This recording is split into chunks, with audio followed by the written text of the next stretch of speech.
विश्व में है जब नींद में मगन, गगन में अंधकार, कौन देता मेरी वीणा के तारों से ऐसा झंकार। जी हाँ, रविंद्रनाथ ठाकुर की बात कर रहे हैं। उनकी कृति को तो अगर हम सोचें तो आसमान के तारों जैसे अनगिनत, अद्भुत, अविश्वसनीय।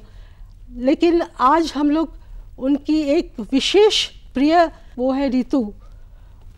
कविगुरु बहुआयामी व्यक्तित्व के थे। वो एक कवि थे, एक गीतकार थे, नाट्यकार थे और हमेशा साहित्यकार थे। लेकिन सब कुछ में वो प्रकृति को हमेशा अपने साथ जुड़े रखे थे और प्रकृति के साथ साथ वो ऋतु से वो बहुत प्रभावित थे। वो कहते थे ये जो विश्व है, ये ऋतु इसको सजाती है अपने अपने रूप में, अपने अपने समय से। तो इसी विषय पर आज हम लोग बातचीत करेंगे। आज हमारे बीच आई हुई हैं श्रीमती सुष्मिता पांडे और श्री सुदीप्त चक्रवर्ती। नमस्कार। आप लोग हमारे साथ चर्चा में साथ दें। मैं सबसे पहले सुष्मिता जी आपसे पूछना चाहूँगी, ग्रीष्म ऋतु जिसको आज हम लोग ग्लोबल वार्मिंग के नाम से भी जानते हैं, तो इस ऋतु को इतनी खूबसूरत वर्णन गुरुदेव जी कैसे किए थे? थोड़ा सा इस पर प्रकाश डालिए। गुरुदेव का वो प्रकृति प्रेम, आकाश, जलवायु, हवा, ये सब पे आजकल ये और महत्व बढ़ा दिया क्योंकि ये पर्यावरण का भी विषय है। हम लोग पर्यावरण को लेके भी बहुत चिंतित है। ग्रीष्म ऋतु बहुत ही गर्मी, तमतमाती हुई धूप और लू, गर्म हवा ये सब चलती है। लेकिन 25 वैशाख इनका जन्मदिन है और उसको वो ख़ास रूप से मनाते हैं, हम लोग मनाते हैं। सारे देश में इनका जन्मदिन मनाया जाता है। लेकिन शांति निकेतन में वो जब 50 साल के थे, 50 वर्ष की उम्र में उनका जन्मदिन मनाया गया। और वर्षा, ये गर्मी ऋतु का सुबह हम बहुत ही अभिनंदन उसको करते हैं। सुबह सारे बेली, जूही और गंधराज फूल खिलते हैं। आकाश में कोयल का कुहू कुहू वो आवाज़ आती है। और एक इसका महत्व है काल वैशाखी। उनको इसने महादेव के साथी महाकाली से वर्णन किया है। और वैशाख को हम लोग विशेष रूप से आमंत्रण करते हैं। और उनकी एक प्रसिद्ध गीत है। हाँ, प्रसिद्ध एक गीत है। तो हम लोग इसको थोड़ा सा वैशाख के दिन में करते हैं, उनको अभिनंदन करते हैं। ईशो हे बैशाख, ईशो ईशो तापुषुनि शशुबाए, मोर सुरे दाव उड़ाए, बत्सरेर आबर्जना दूर हुए जाक जाक जाक, एशो एशो एशो हे बैशाख, एशो एशो जाग बहुत खूबसूरत। तनु स्मृति जाग भूले जावा गीते, অশ্রু বাষ্প সুদূরে মিলাক, মুছে যাক সব গ্লানি, ঘুচে যাক তারা অগ্নি স্নানে, দেহে প্রাণে শুচি হোক ধরা। আনো আনো আনো তব প্রলয়ের শাক, माया को जुटी जाक दूरे जाक, एशो एशो। इसी तरह हम वैशाख को बहुत खूबसूरत कहते हैं। धन्यवाद सुष्मिता जी। सुदीप्त जी, हमेशा हम लोग यही कहते हैं दुख के बाद सुख आते हैं, यानी गर्मी के बाद बरसात। और बरसात हर कवि के लिए एक छंद, एक आनंदमय मौसम के रूप में ही सब कवि इसको वर्णन करते हैं। तो कवि गुरु रविंद्रनाथ ठाकुर की कुछ कविताएं या कुछ गीत, इसके बारे में आप कृपया बताएं।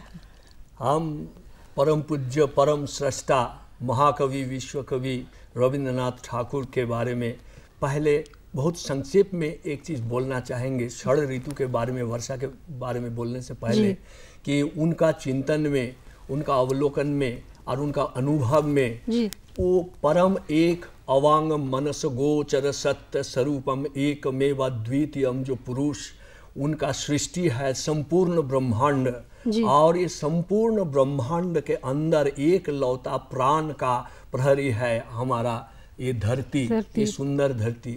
इस सुंदर धरती में जो रूप रस वर्ण गंध स्पर्श सब है, ये वही परम पुरुष का दान है।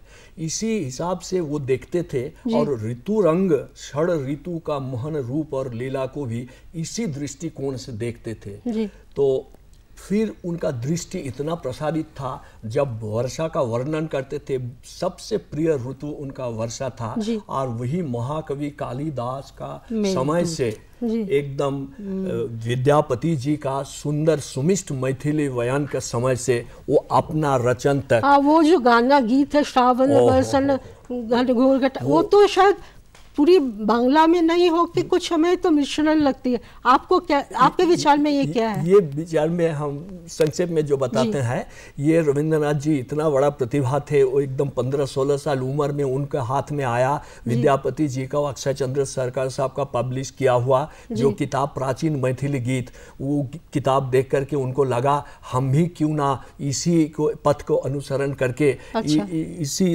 ढंग का, इसी धरण का काव्य लिखे। वो किसी को बताए नहीं कि वो लिखे हैं, कोई पकड़ भी नहीं सके, इतना मिष्ट। सावन गगने घोर घन घटा निशीथ यामिनी रे कुंज पथे सखी कैसे जावब अबला कामिनी रे। उन्मद पवने यमुना तर्जित घन घन गर्जित मेहा दमकत विद्युत पथतरु लुंठत थरहर कंपित देह। इसके साथ घन घन रिम झिम बरखत नीरद पुंज शाल पियाले ताल तमाले निबिड़ तिमिरमय कुंज। इसके बाद आता है वो दर्द भरा स्पर्श कर जाने वाला, दिल तोड़ने वाला जो पंक्तियां, 2 पंक्ति केवल।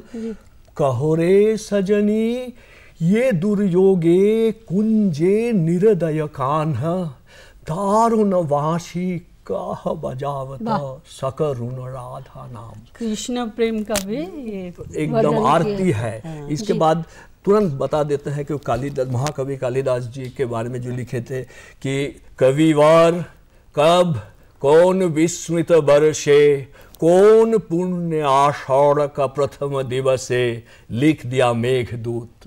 मेघ मंद्र श्लोक विश्व का विरही जितना सबका शोक रख दिया अपना अंधार स्तार में ऐसे।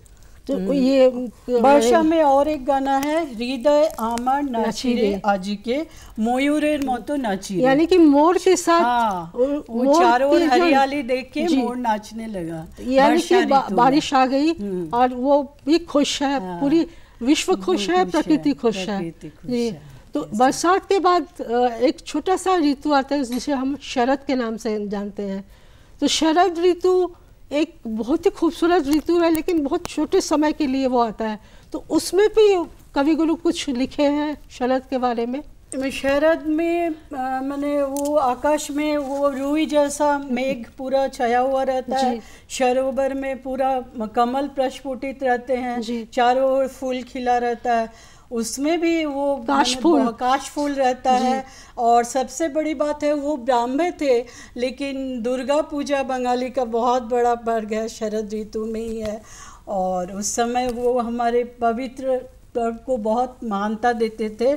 और एक शरद ऋतु पे उन्होंने लिखा है, मेघेर कोले रोद एसेছে बादल गाছে टूटी आज আমাদের छुट्टी हो भाई आज আমাদের छुट्टी। जी, तो ये तो शरद के विषय में है। शरद के बाद और एक छोटा सा ऋतु जिसको हम लोग हेमंत के नाम से जानते हैं, उसके विषय में थोड़ा सा कुछ। हेमंत निवृत्तचारी ऋतु है, और ये शरद और शीत के बीच में एक सेतुबंध है। लेकिन गुरुदेव का महान दृष्टि से ये भी नहीं छूटा। गुरुदेव बहुत ज़्यादा कविताएं और बहुत ज़्यादा गाना इनके बारे में नहीं लिखे, लेकिन हेमंत लक्ष्मी बोल के इतना बड़ा सम्मान दिए, जो अन्नपूर्ण है, सबको खिलाते हैं, ये सम्मान उनको दिए हैं। और इन्हीं में वो साया देखे हैं आने वाले जो वसंत है। और दिवाली के विषय में, दिवाली के विषय में सबसे बड़ा जो है, धन्यवाद, दीपावली इतना सुंदर कविगुरु का सब सुंदर है, लेकिन दीपावली के बारे में वो लिखे हैं, हिमल रात में इस गगन में उजियारा, प्यार भरा यह दीपावली सबसे न्यारा।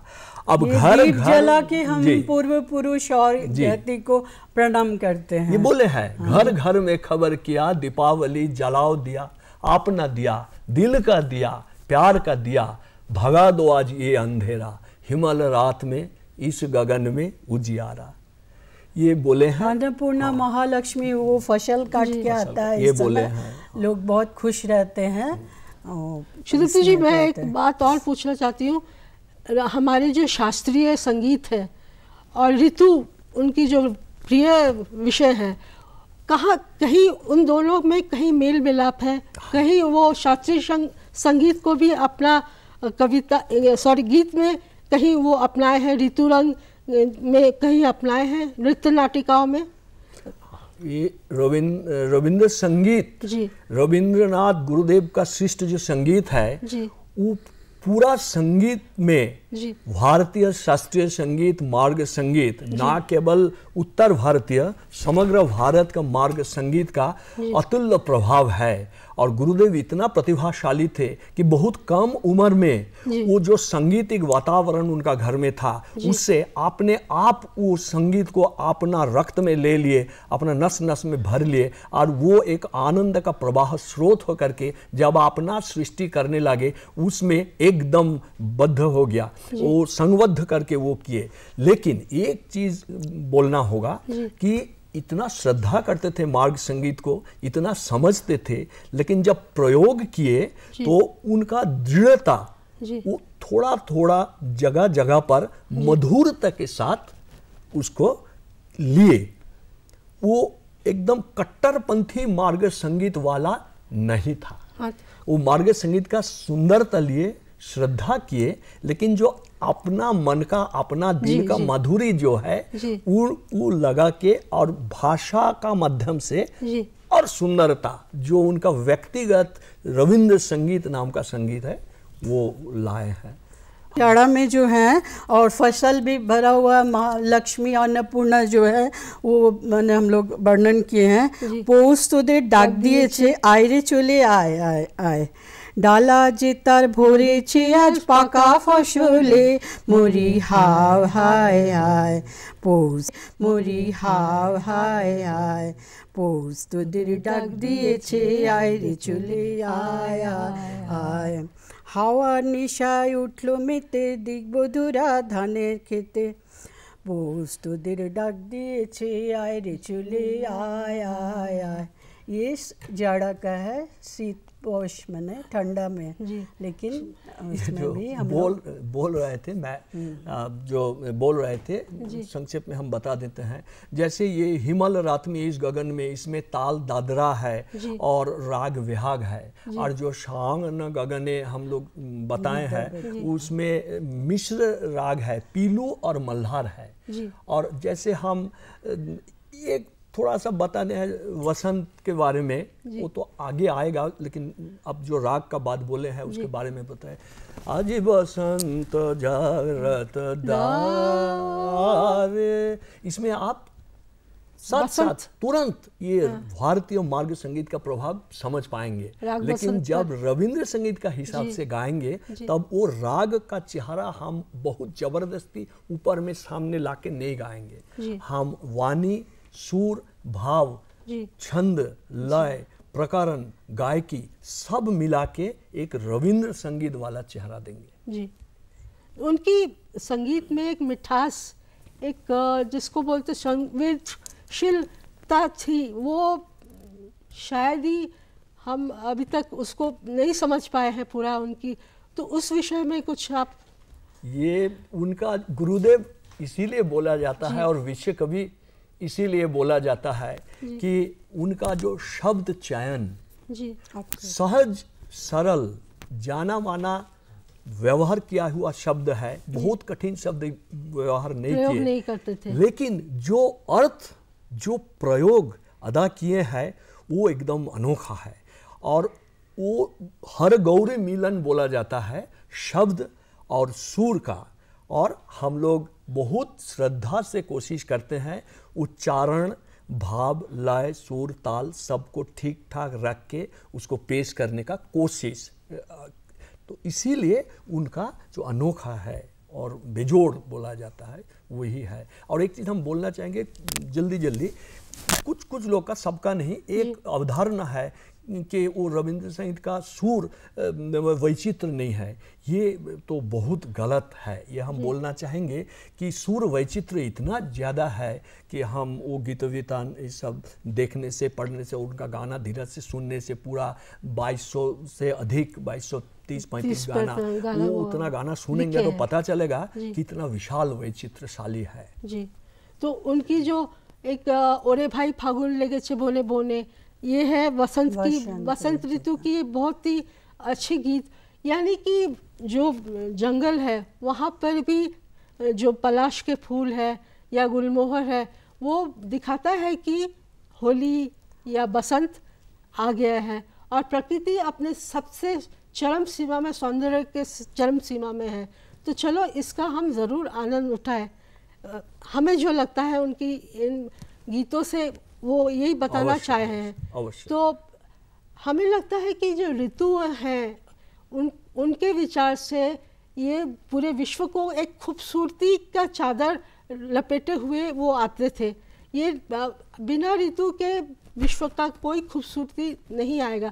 वो चूँकि प्रकृति से इतने पास थे तो ऋतु को भी साथ लेके ही वो चलते थे।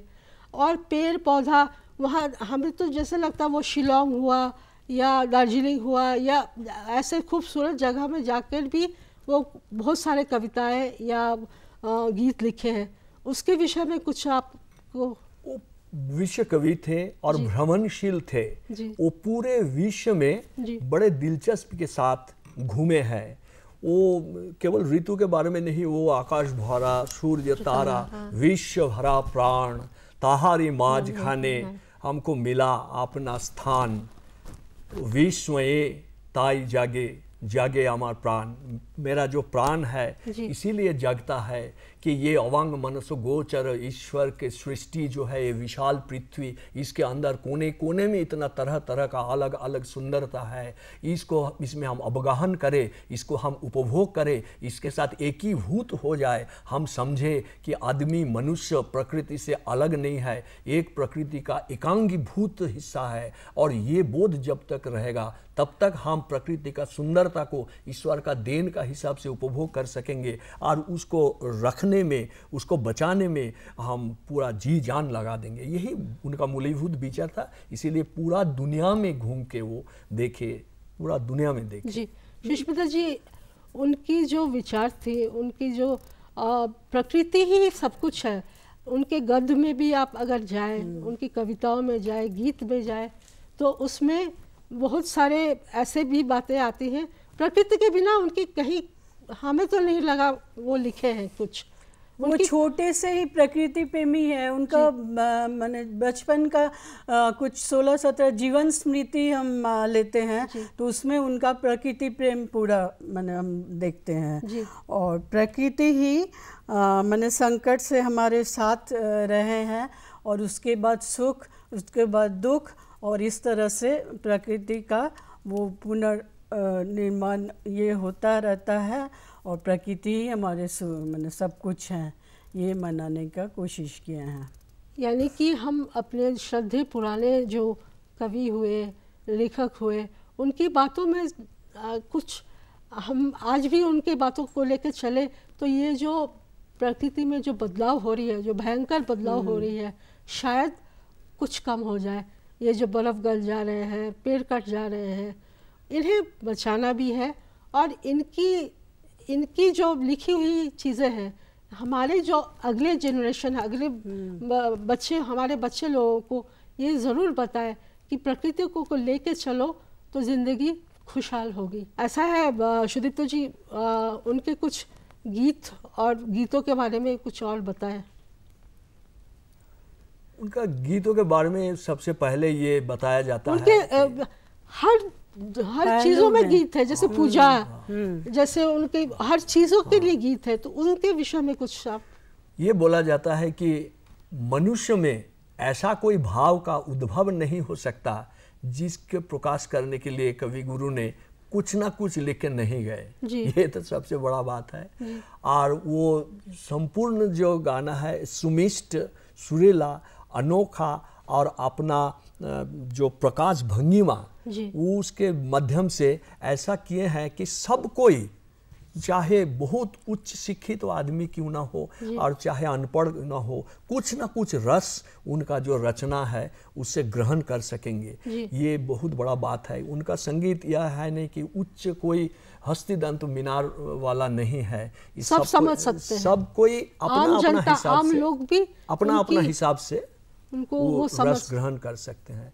और एक बात है जो ये गाने के बारे में, उनका समग्र रचना के बारे में बात यहाँ नहीं, गाने के बारे में मूलभूत रूप से हम लोग चर्चा किए, लेकिन उनका ये भी कहना है, सब की रचना के जरिए वो यही बोले हैं कि जब तक मनुष्य हम लोग प्रकृति का एक हिस्सा हिसाब से अपने आप को सोचेंगे और उसका अवमानना नहीं करेंगे, तब तक पृथ्वी सुंदर हरा भरा रहेगा और ये जो पर्यावरण वाला दुश्चिंता ये सामने नहीं आएगा। आदमी का स्वाभिमान से कि हम अलग है, प्रकृति हमारे नीचे है, हम अलग है, विश्व विधाता है, विश्व नियंता है, इस चिंतन से ये शांति निकेतन में भी तो चारों ओर फूल खिला रहता है, वैसा ही है। धन्यवाद शुदीप्तो जी, सुष्मिता जी, आप हमारे विचार को प्रस्तुत करने के लिए, और कवि गुरु आपको भी बहुत हमारी तरफ से लहो प्रणाम, नमस्कार, थैंक यू।